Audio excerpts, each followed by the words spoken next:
The title of this video is, The 5 Deadly Sins of the Climate Crisis. Now what in the world could this mean?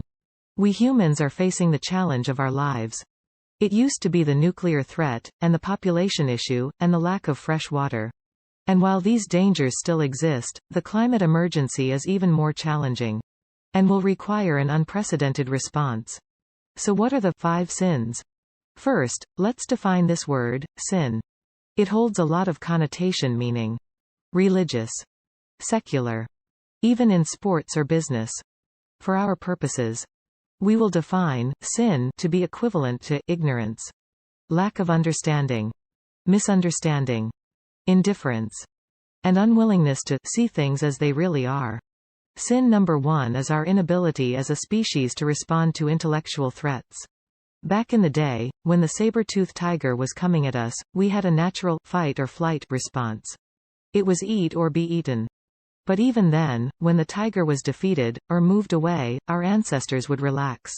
Go back to living as before. Not plan for the next attack. We humans, now, are very much still like that. We can respond when we can see the danger, but, when the problem is out of sight, we simply cannot respond. Just look outside. Does it seem that the world is in crisis? Doesn't look that way much of the time. So we relax. Sin number 2 is that we are horrible simulators of the dynamics of complex systems. When a system has even a few interacting variables, we just can't see or predict how it will behave. The climate crisis now has over 35 interacting parts. It is very complex. And no one has any true ability to know where it is headed, or what to do to head it off.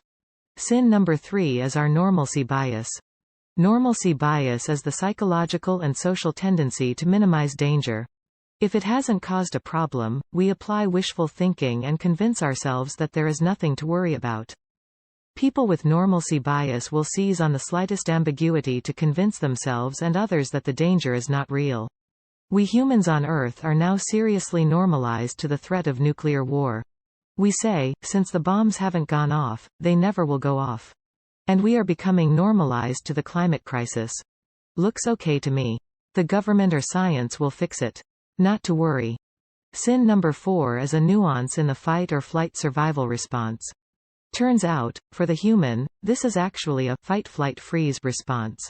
If we can't fight it, or run away, Elon Musk to Mars, we freeze. We won't act. We can't move. And, if we freeze, we're done. Finished. Dead. So the 4th sin is big. We need to act. Now. Together. For the benefit of all life.